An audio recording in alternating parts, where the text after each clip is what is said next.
கரடி தான் வந்து பார்த்தீங்கன்னா, எங்களுக்கு ரொம்ப பயப்படக்கூடிய ஒரு விஷயம். கரடிக்கு சர்ப்ரைஸ் குடுத்தா பிடிக்காது. நீங்க ஓடுனீங்கன்னா உங்களுக்கு ஈக்குவலா ஓடும். நீங்க மரத்துல ஏறி தப்பிச்சுக்கலாம்னா கரடியும் மரம் ஏறும்.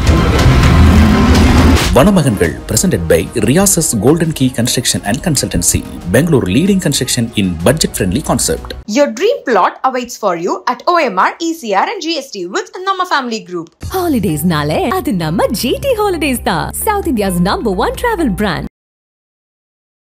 கரடி தான் வந்து பார்த்தீங்கன்னா, எங்களுக்கு ரொம்ப பயப்படக்கூடிய ஒரு விஷயம். திடீர்னு இந்த இடத்துல நீங்க ஒரு கரடியை பார்க்குறீங்க. கரடி நீங்க பார்க்கும்போது கரடிக்கு சர்ப்ரைஸ் குடுத்தா பிடிக்காது. கரடி கிட்ட ஒரு பெரிய டேஞ்சர் என்ன விஷயம்னு பார்த்தீங்கன்னா, நீங்க ஓடுனீங்கன்னா உங்களுக்கு ஈக்குவலா ஓடும். நீங்க மரத்துல ஏறி தப்பிச்சுக்கலாம்னா கரடியும் மரம் ஏறும். இல்லை நீங்க பக்கத்துல ஒரு குளம் இருக்கு, அதுல போய் நம்ம நீந்தனா கரடி நல்லா நீந்தும். இன்னும் சில சுவாரஸ்யமான விஷயங்கள்லாம் கரடி கிட்ட இருக்கு. அது வந்து தன்னுடைய குட்டியை வந்து அதனுடைய முதுகு பகுதியில் வச்சுட்டு அப்படியே போகும். தப்பிக்கணும் பார்த்துட்டா அது மாதிரி ரொம்ப டிஸ்டன்ஸ் கம்மியாக இருக்கும்போது இப்போ ஒரு கரடி வருது, இப்போ நீங்க இருக்கிறீங்க, அந்த கரடி வந்து உங்களை பார்க்கல, ஆனா நீங்க கரடியை பார்த்துட்டீங்க. நீங்க சைலண்டா எந்த சவுண்டுமே போடாம மெதுவா பேக் ஸ்டெப் எடுத்துட்டு நீங்க நகர்ந்து போயிடுங்க. ரெண்டாவது ஆப்ஷன், கரடி வருது, நீங்க இருக்கிறீங்க, கரடி உங்களை பார்த்துருச்சு, நீங்களும் கரடியை பார்த்துட்டீங்க. அப்படிங்கிற பட்சத்தில் நம்ம காப்பாற்றி ஆகணுங்கிற கண்டிஷனுக்கு போயிட்டீங்கன்னா உங்க கையை மேலே தூக்கி பயங்கரமா நீங்க சவுண்டு கொடுத்து நீங்க ஒரு இறந்த மாதிரி நடிக்கணும். உங்க கழுத்து தான் கரடியும் டார்கெட் பண்ணும். காட்டில் ஏதோ ஃப்ளவர்லாம் சாப்பிட்டு கரடி வந்து டான்ஸ் போகணும், ஆல்கஹால்லாம் ஏறி போச்சுனால இந்த மகுவா ஃப்ளவர்லாம் வந்து பேசிக்காகவே உங்களுக்கு ஆல்கஹால் கண்டென்ட் அதிகமாக இருக்குது. இதுக்கு ஒரு போதை மாதிரி ஆயிரும். அதனால அந்த டைமில் இது டான்ஸ் ஆடுறது அப்படிங்கிறது டான்ஸிங் வேர்ஸ் நம்ம சொல்கிறோம். அது வந்து உண்மைதான். கரடிக்கு பிடிக்காத விலங்கு அது மாதிரி தான் வச்சிருக்கீங்களா காட்டுக்குள்ள? கரடி தாக்குவதற்காக புலி முயற்சி பண்ணோம். பட் இருந்தாலும் அந்த கரடி வந்து அந்த புலிகோடையை சண்டையிட்டு அந்த கரடி பின்வாங்கக்கூடிய அளவுக்கு திறமை கொண்டதாக கரடி. நீங்க நேரடியாக பார்த்துருக்கீங்களா? கண்டிப்பாக பார்த்தேன். நான் நிறைய டைம் பார்த்துருக்கேன். எங்க ஸ்டாஃப்மே கரடி கிட்ட வந்து மாட்டியிருக்காங்க. மாட்டி தலை ஓடி வந்திருக்காங்க.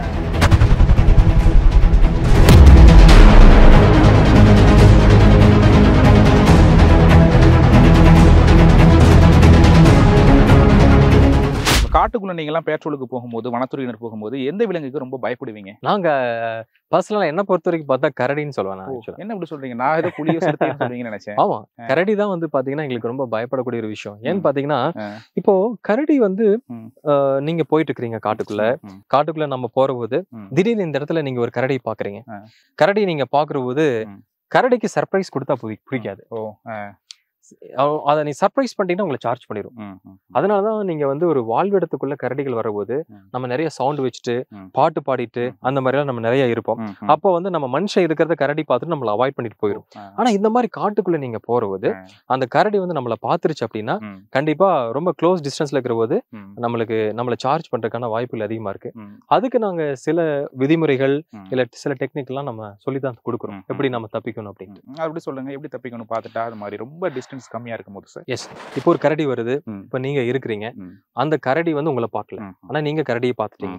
அப்ப நீங்க என்ன பண்ணணும்னா நீங்க சைலண்டா எந்த சவுண்டுமே போடாம மெதுவா பேக் ஸ்டெப் எடுத்துட்டு நீங்க நகர்ந்து போயிடும். இது ஃபர்ஸ்ட்.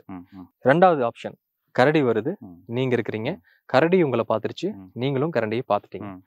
நான் சொல்ற எல்லா டெக்னிக்குமே வந்து சிச்சுவேஷன் தகுந்த மாதிரி மாறலாம். பட் இதெல்லாம் ஸ்டடீஸ்ல இருக்கக்கூடிய சில விஷயங்கள் நாங்க பர்சனலா எக்ஸ்பீரியன்ஸ் பண்றது சொல்றோம். ரெண்டாவது பொசிஷன்ல கரடி உங்களை பார்த்துச்சு, நீங்களும் கரடியை பார்த்துட்டீங்க. ஸ்டாண்ட் ஸ்டில் அப்படிங்கிற பொசிஷன். நீங்க அப்படியே உங்களை நகர்த்தாம நீங்க பாக்குற போது மேபி கரடி உங்களை அவாய்ட் பண்ணிட்டு போகலாம். ரெண்டாவது பொசிஷன்.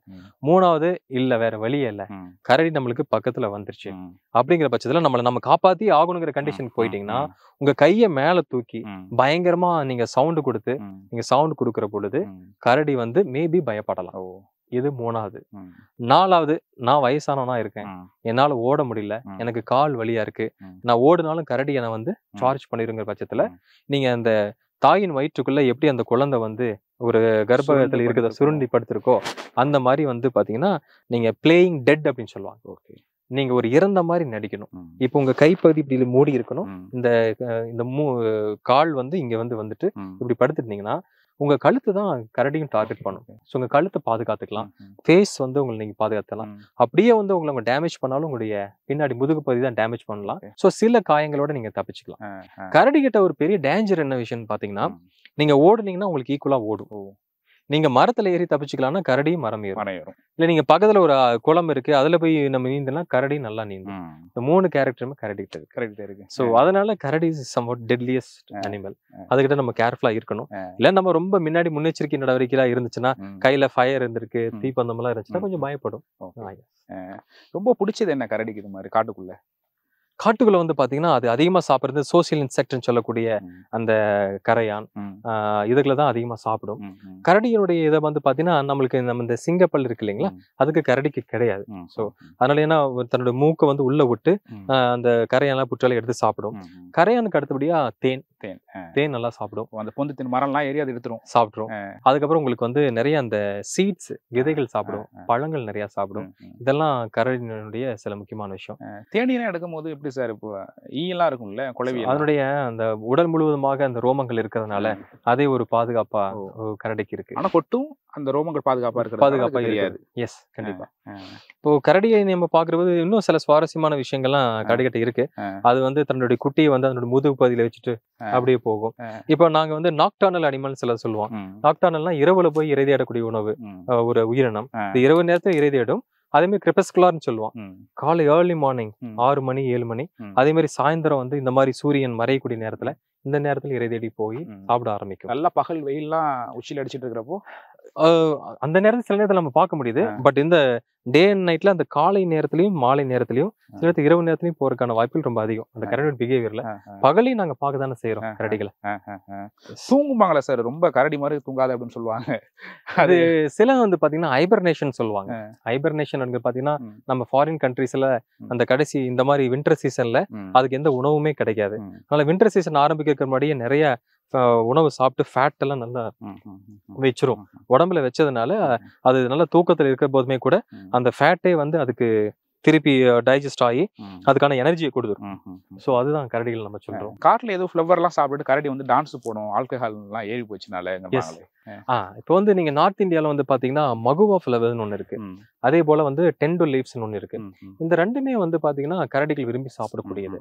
இந்த மகுவா ஃப்ளவர்லாம் வந்து பேசிக்காவே உங்களுக்கு ஆல்கஹால் கண்டென்ட் அதிகமா இருக்கு. அது சாப்பிட்றதுனால இதுக்கு ஒரு போதை மாதிரி ஆயிரும். அதனால அந்த டைம்ல இது டான்ஸ் ஆடுறது அப்படிங்கிறது டான்சிங் பேர்ஸ் நம்ம சொல்றோம். அது வந்து உண்மைதான். அதனாலதான் அந்த மருந்து கடியில படுத்து தூங்க கூடாதுன்னு சொல்லுவோம். அது தூங்கினா நமக்கு ஆபத்து. ஏன்னா கரடி எந்த நேரத்துல வரலாம் அப்படி மாதிரி சொல்லுவாங்க. இப்ப இது மாதிரி புதரெல்லாம் இருக்க வாய்ப்பு இருக்குங்க. கண்டிப்பா இருக்கு. நீங்க சின்ன வயசா இருக்கிறது கரடிகள் எல்லாம் அந்த வந்து ஷோல போடுறது, ஷோல காட்டுறது அதெல்லாம் நீங்க பாத்திருப்பீங்க. நார்த் இந்தியால கலந்தர் அப்படிங்கிற கம்யூனிட்டி 13ஆம் நூற்றாண்டுல வந்து அந்த மாதிரி ஒரு கரடியை காட்டுக்குள்ள போயிட்டு அது குட்டியா இருக்கிற போது அதை பிடிச்சு அதோட இரும்பு ராடு வச்சு அந்த பல்லெல்லாம் எடுத்துட்டு அதுக்கெல்லாம் வளர்த்திட்டு அந்த ஸ்ட்ரீட் பிளேக்கெல்லாம் ரொம்ப அதிகமா யூஸ் பண்ணிட்டு இருந்தாங்க. இப்போ 1972 வனவுயின பாதுகாப்பு சட்டம் வந்த பின்னாடி அது எல்லாமே நிறைய மாறப்பட்டிருக்கு, மாட்டிட்டாங்க. இப்ப நீங்க டெல்லியில இருந்து ஆக்ரா வழியா ராஜஸ்தான் போற போது மட்டும் அந்த என்ஹெச்ல ஏகப்பட்ட கரடிகளை வந்து ஃபாரஸ்ட் டிபார்ட்மெண்ட் ரெஸ்கியூ பண்ணிருக்காங்க. ஏகப்பட்ட ஒரு 800 கரடிக்கு மேல ரெஸ்கியூ பண்ணிருக்காங்க. ஸோ இப்ப அந்த சிச்சுவேஷன் எல்லாம் மாறிடுச்சு அப்படின்னு கூட சொல்லலாம். இப்ப கரடுகள் அப்படிங்கறத வந்து ரொம்ப கொடுமைப்படுத்திருக்காங்க அந்த காலத்துல. கண்டிப்பா புடுங்கி அதை வந்து ஒரு காட்சி பொருளா பயன்படுத்துறது, ஒரு ராசிக்காகன்னு சொல்லிட்டு அதை கொடுமைப்படுத்துறது. கண்டிப்பா. இப்போ கரடிகள்ங்கிறது சத்தியமங்கலத்தில் இப்போ புலிகள் காப்பகத்தில் வந்து குறைஞ்சிருக்கா இல்லை கூடுதலாகிட்டு தான் இருக்கா சார்? கரடியோட எண்ணிக்கை கணிசமான அளவு இருக்குன்னு சொல்லலாம். ஏன்னா நம்ம பார்க்குறோம், அதனுடைய எச்சங்கள் பார்க்குறோம், எங்களுக்கு அதான் இண்டிகேஷன். அதே மாதிரி பழங்கள் எல்லாம் சாப்பிட்டுட்டு அந்த எச்சங்களை எல்லாம் நம்ம பார்க்குற போது இங்க இந்த அளவுக்கு கரெக்டா இருக்குது அப்படிங்கிறத நம்மளால தெரிஞ்சுக்க முடியும். நீங்க நேரடியாக பார்த்துருக்கீங்களா? கண்டிப்பா பார்த்துருக்கேன். நான் நிறைய டைம் பார்த்துருக்கேன் கரடிகளை பார்த்துருக்கேன். ஓடிடுமா இல்லை நின்றுருக்கா? மேக்ஸிமம் லாங் டிஸ்டன்ஸ்ல பார்க்குறது நம்ம அவாய்ட் பண்ணி ஓடிடும். ஏன்னா நாங்க போறது மேக்ஸிமம் டீமா போவோம், 5-6 பேர் போவோம். அந்த மாதிரி டீமா போறது போயிருக்கோம். எங்க ஸ்டாஃப்மே கரடி கிட்ட வந்து மாட்டிருக்காங்க, மாட்டிட்டு தலைதெறிக்க ஓடி வந்திருக்காங்க. அதையும் நாங்க பாத்துருக்கோம். இரவுலாம் ஒண்ணுமே தெரியாது சார், கருப்பா இருக்கிறதுனால. இரவு நேரங்களில் பேச மாட்டேன். நைட் வந்து நாங்க ஃபாரஸ்ட்குள்ள பேட்ரோலிங் கொஞ்சம் அவாய்ட் பண்ணிடுவோம். டே டைம் தான் அதிகமா பண்றோம். டே டைம் பாக்குற போது ரொம்ப ஷார்ட் டிஸ்டன்ஸ் வந்து ரொம்ப ஓடி வந்து தப்பிச்சிருக்காங்க. ஈவன் ஒரு 3 months முன்னாடி கூட அது நடந்த நிகழ்வு தான். அதை எல்லாமே எக்ஸ்பீரியன்ஸ் பண்ணிருக்கோம் நாங்க. கரடிக்கு பிடிக்காத விலங்கு அது மாதிரி ஏதாச்சும் இருக்குங்களா காட்டுக்குள்ள? ஆக்சுவலா நீங்க பாத்தீங்கன்னா டைகரோட வந்து அது ஃபைட் பண்றதை நம்ம பார்க்க முடியும். ஆக்சுவலி டைகரோட ஃபைட் பண்றதை நம்ம பார்க்க முடியும். ஏன்னா டைகர் ஒரு டாமினேட்டிங் அனிமல். அதே மாதிரி நம்ம இதுமே புலியுமே வந்து பாத்தீங்கன்னா டைகர் கூட இருக்கிற அந்த கரடி சண்டையிட்டு, இப்போ சில இடத்துல வந்து பாத்தீங்கன்னா கரடி தாக்குவதற்காக புலி முயற்சி பண்ணும். பட் இருந்தாலும் அந்த கரடி வந்து அந்த புலிகோடையே சண்டையிட்டு அந்த கரடி பின்வாங்கக்கூடிய அளவுக்கு திறமை கொண்டதாக கரடி இருக்கு. ஓ டக்குனு மரமா ஏறிடும், இல்லைன்னா வந்து இல்ல அது ஆக்ரோஷமா ஃபைட் பண்றதே நம்மளால பார்க்க முடியும் ஆக்சுவலா. சோ அது அதுக்கான ரெக்கார்ட்ஸ் எல்லாமே இருக்கு, பார்க்க முடியும். கரடி நல்லா சத்தம் போடுமாமே சார், அது மாதிரி ஒவ்வொரு வகையான சத்தம் போடுமாமே, 5 வகையான சத்தம், அது உண்மையா காட்டுல? நான் அதை எக்ஸ்பீரியன்ஸ் பண்ணது இல்ல. கரடினுடைய நார்மல் சவுண்ட் நம்மளுக்கு தெரியும், பட் டிஃப்ரெண்டான விஷயங்கள்லாம் பெருசா எக்ஸ்பீரியன்ஸ் பண்ணது இல்ல. ஓகே, இப்போ ஒரு 6 மணி ஆக போகுது. இப்போ சத்தியமங்கலம் புலிகள் காப்பகத்துல இருக்கிற விலங்குகளோட உள்ள வாழ்வியெல்லாம் எப்படி? இப்ப என்னென்ன விலங்குகள் வந்து வெளியில வரும், என்னென்ன விலங்குகள் போய் ரெஸ்ட் எடுக்க போகும்? ஸோ இந்த டைம்ல வந்து பாத்தீங்கன்னா இப்போ நார்மலா இந்த கரடிகளோட மூவ்மெண்ட் இந்த டைம்ல பார்க்கலாம். அதுக்கப்புறம் ஈவன் டைகர் மூவ்மெண்ட்டும் கூட இந்த ஈவினிங் டைம்ல அப்படியே கொஞ்சம் ரெஸ்டிங் பொசிஷன் அந்த மாதிரி நம்ம பார்க்கலாம். எலிஃபென்ட்ஸ் வந்து ஒருவேளை காட்டை விட்டு பக்கத்துல இருக்கிற அக்ரிகல்ச்சர் ஃபீல்டுக்கு போக அதுக்கு ஒரு மனநிலை இருந்துச்சுன்னா இந்த டைம்ல மெதுவா மூவ் பண்ணி ஒரு 7 மணி வரைக்கும் பவுண்டரியில போய் நின்றுக்கும். 7 மணிக்கு மேல உங்களுக்கு வெளியில போக ஆரம்பிச்சிடும், காட்சி தரும். அதே அது காட்சி உங்களுக்கு வந்து சவால். அதே போல சிறுத்தை வந்து பாத்தீங்கன்னா நைட் நேரத்துல தான் வந்து பக்கத்துல இருக்கிற தோட்டத்துல ஏதாவது நாய் ஏதாவது இருந்துச்சுன்னா அதை பிடிக்க ஆரம்பிக்கும். அந்த மாதிரி விஷயங்கள் இருக்கும். அந்த டைம்ல அதனுடைய மூமெண்ட்டையும் பார்க்கலாம்.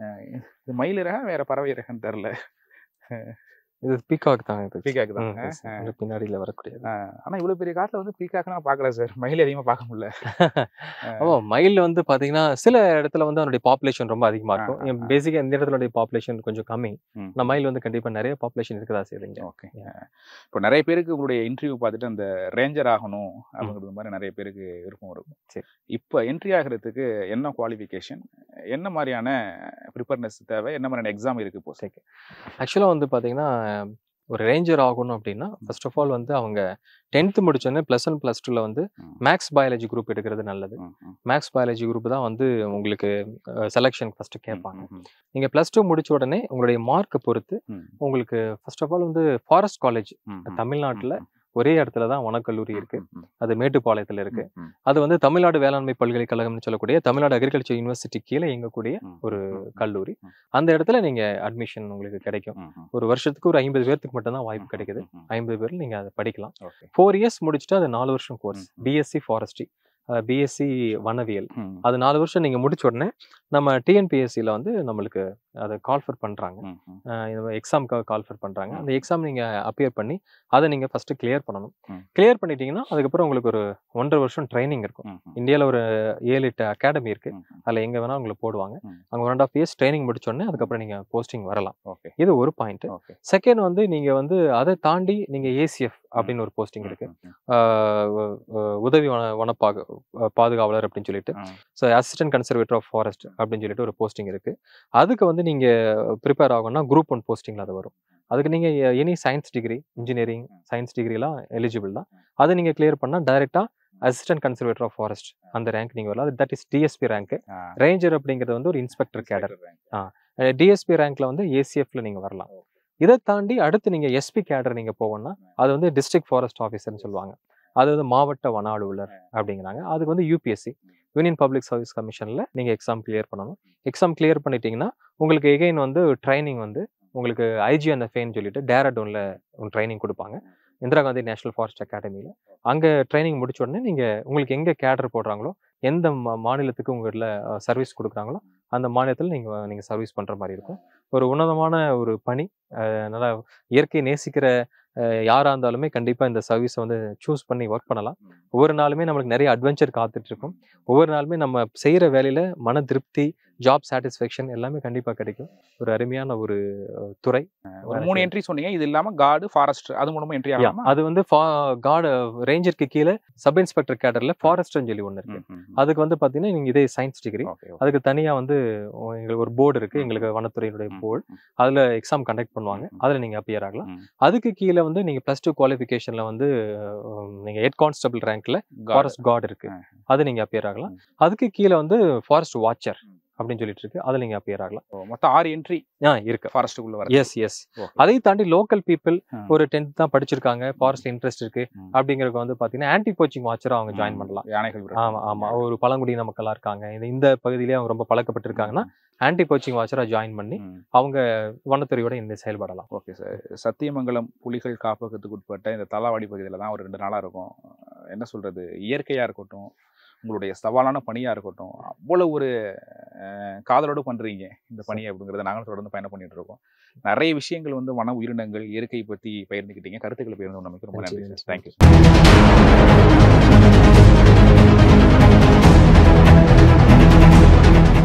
வனமகன்கள் presented by Riyasa's Golden Key Construction and Consultancy, Bangalore leading construction in budget-friendly concept. Your dream plot awaits for you at OMR, ECR and GST with Nama Family Group. Holidays nale adu namma GT Holidays da, South India's #1 travel brand.